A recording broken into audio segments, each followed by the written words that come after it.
Indomitable, yeah. What I want to remember as I'm kind of in a what is called writer's block, so I need to go back and just like remember what the point is. And what I really want is to create a character, Eulalia, who she is this divine representative of humanity in my world, which is based 2,000 years from today within a time of revelations within the United States. And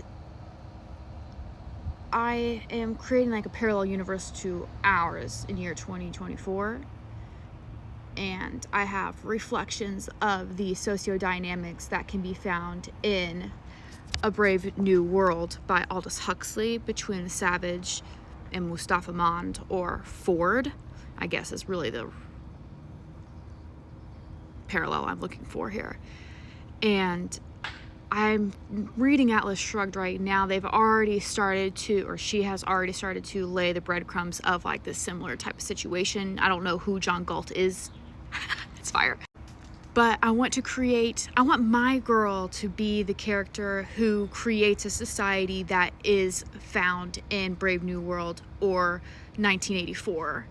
So I don't want her to be like this lovable character all the time. I want her to be radicalized in her desperation to save humanity, that it jeopardizes like the ambiguity of her morality. In Brave New World, we have the society, I haven't read this in a while now, but we have like the modern day society. Then you have the Savage, who is desperate for like high art. He sees things more clearly. In my novel, the parallel is like the cyborgs versus the sleepwalkers, which to me would be like someone like me who goes out of my way to try to articulate an understanding my reality, opposed to someone who would never even care to like pick up a philosophy book or practice critical thinking every day. That to me is a sleepwalker. In my novel, that sleepwalker is like an AI robot that's being controlled by humans.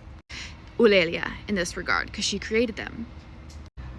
And what is so fun and stimulating about trying to create this character Eulalia is that, yeah, I do find myself intricately linked with her, but I need to separate, like, well, she isn't me. You know, well, one, she's the highest version of me in regards to intellect, but I also want her to be, like, pushing the barrier of what would be considered right or wrong, which is why I have the multiple point of views. And I have Lilith, who is, in my novel, like, the CB, the cyborg, who will become aware of her true nature, and that will, you know, spiral to another conflict for the reader on who is right, who is wrong, you know, what's going on, which is what I want. So I'm like so at a point, like, I'm just so overwhelmed with all my material right now, where it makes me want to like just start all the way over, especially reading Ayn Rand's Atlas Shrugged. It's so good, and I could write a higher level, I really can, and that is such a fun challenge as well. Anyway, she did a hot girl ting. Don't forget about it. I know I'm a bop. Okay, to you from me 2,000 years ago. In Atlas Shrugged, the characters showcase that the worst existence is the one lived by a man with no purpose.